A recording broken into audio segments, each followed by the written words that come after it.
बेटा हम लोग डिस्कस कर रहे थे C3 साइकिल और C4 साइकिल। ठीक है, C3 साइकिल हमने पहले क्लास में देखा था, सभी बच्चों ने अच्छे से अपनी अपनी नोटबुक पे लिखा है, उसके 3 इंपॉर्टेंट स्टेप थे ये। ठीक है, हम लोग C3 साइकिल में एक ग्लूकोज मॉलिक्यूल को बनाने के लिए कितनी बार हम लोग कार्बन फिक्स करते हैं। 6 बार साइकिल केल्विन साइकिल रन करेगा तो एक ग्लूकोज मॉलिक्यूल बनेगा, जिसमें हम लोग क्या करते हैं 18 ATP खर्च करते हैं और 18 ADP निकालते हैं, जिसमें 12 NADPH को इन करते हैं साइकिल में और 12 NADP बाहर आते हैं। मतलब ये इक्वेशन है आपके नीट के लिए बहुत important. What does go in and come out in the Calvin cycle. 6 CO2 enter करवाएंगे तो एक ग्लूकोज मॉलिक्यूल बनेगा, जिसके लिए हमें 18 ATP और 12 NADPH की रिक्वायरमेंट होती है। ठीक है बच्चे, आज हम लोगों ने क्या डिस्कस किया क्लास में, C4 pathway, H SLAC pathway. H SLAC pathway क्या होता है बच्चे, इट इज़, देखो, it is present in plant adopted to dry tropical region. ठीक है, C4 प्लांट वो होते हैं जो डेजर्ट्स पे अपने आप को अडॉप्ट करते हैं, ड्राई कंडीशन पे अडॉप्ट करते हैं। ठीक है, they also use C3 pathway as in main biosynthetic pathway. ठीक है, तो ये क्या करते हैं C3 पाथवे, जिसको हम लोग बायोसिंथेटिक पाथवे भी बोलते हैं। ठीक, मतलब जनरली अगर देखा जाए तो ये C3 के साथ मैच करता है। ठीक है, इसका डार्क रिएक्शन जो है वो C3 के साथ मैच करता है। The large cell around the vascular bundle of the C4 plant is called bundle sheath cell. C4 plant के बाहर जो बंडल शीथ सेल होता है उसकी एक काफ़ी क्या होता है कि एक थिक लेयर होती है। ठीक है, such anatomy is called Kranz anatomy. उस एनाटॉमी को हम लोग क्या बोलते हैं, क्रेन्स एनाटॉमी बोलते हैं। ठीक है, देखो, the bundle sheath sales may form several layers around the vascular bundle. They have large number of chloroplasts, thick wall, impervious to gas exchange, no intracellular space. अब यहाँ पर तो यही चीज़ समझ में आ रही है, क्या बोल रहा है कि जो C4 प्लांट होता है उसके पास बहुत सारी लेयर प्रेजेंट होती हैं वेस्कुलर बंडल के बाहर, जिन लेयर में नंबर ऑफ क्लोरोप्लास्ट ज़्यादा होते हैं, थिक वॉल होती है और गैसियस एक्सचेंज करने के लिए मेम्ब्रेन के पास परमिएबिलिटी नहीं होती है और इंट्रासेलुलर स्पेस उसमें क्या एब्सेंट होती है। तो अब इसके स्टेप्स देखो, steps of H and SLAC pathway क्या कहता है।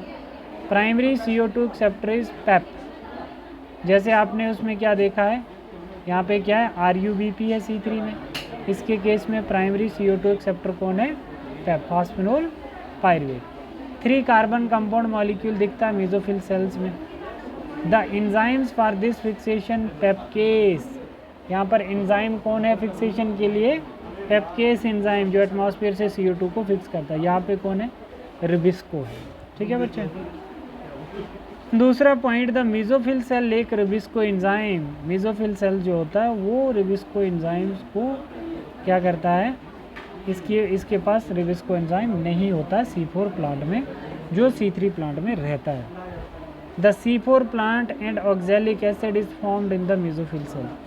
C4 acid, oxalic acidic acid is formed in the mesophyll cell. It then forms other C4 carbon acids, 4 carbon acid called malic acids or aspartic acid, they are transported to bundle sheath cell.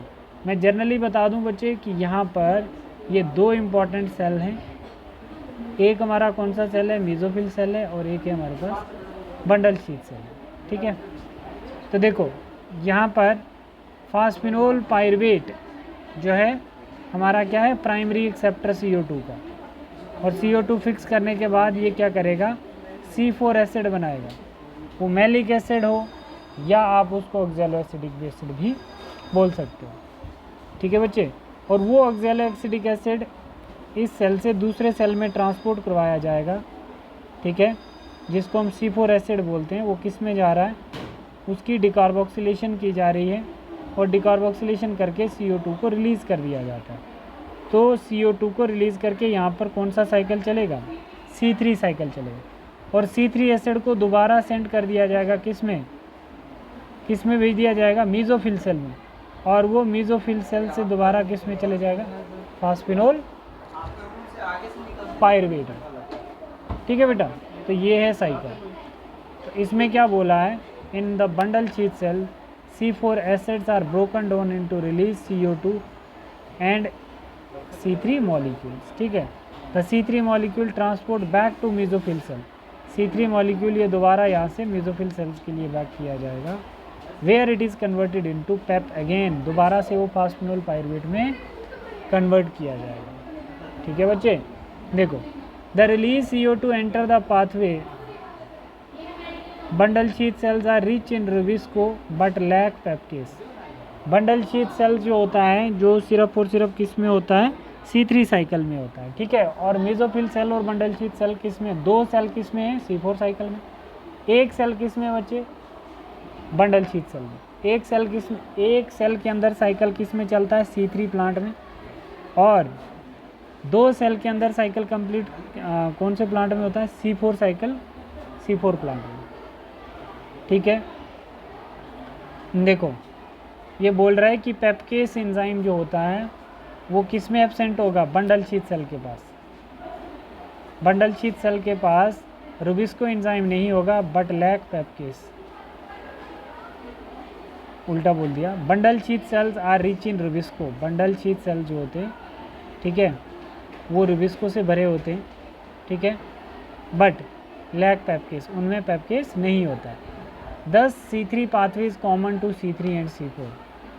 तो जो C3 pathway होता है वो इसीलिए common होता है C3 और C4 के लिए. ठीक है बच्चे, जैसे मेसोफिल सेल इसमें, उसमें नहीं होगा C3 वाले. C4 प्लांट के अंदर स्पेशल क्या है, because they have a special type of leaf anatomy. इसमें क्या है, special type of leaf anatomy है.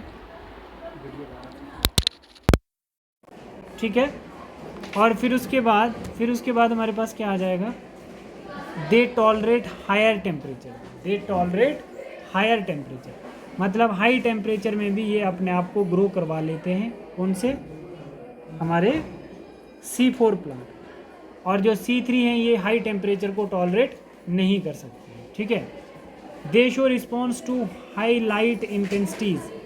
ये हाई लाइट इंटेंसिटी में भी रिस्पॉन्स शो कर सकते हैं. कौन से, C4 प्लांट, बट C3 नहीं कर सकते.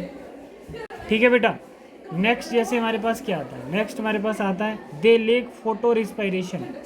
C3 प्लांट में फोटो रिस्पायरेशन चल जाता है और C4 प्लांट में बिल्कुल भी फोटो रिस्पायरेशन नहीं होता. तो फोटो रिस्पायरेशन का मतलब है बच्चे, जिस प्लांट के अंदर C2 साइकिल चलेगा वो फोटो रिस्पायरेशन कहलाएगा, जिसमें नहीं चलेगा वो फोटोसिंथेसिस करवाएगा. ठीक है, तो इसीलिए लेस एफिशिएंट बोला जाता है C3 प्लांट को कंपैरेटिवली C4 के. ठीक है, दे हैव ग्रेटर प्रोडक्टिविटी या बायोमास. ग्रेटर प्रोडक्टिविटी या बायोमास कौन देता है, आपका C4 देता है. ठीक है, और C3 कम.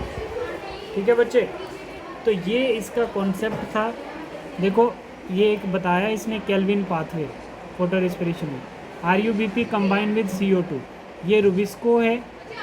RUBP फर्स्ट शुगर प्रोडक्ट है, इसके साथ CO2 जब कंबाइन होगा रुबिस्को की हेल्प से तो क्या बनेगा, 2 molecule 3 PGA, first stable compound बनेगा.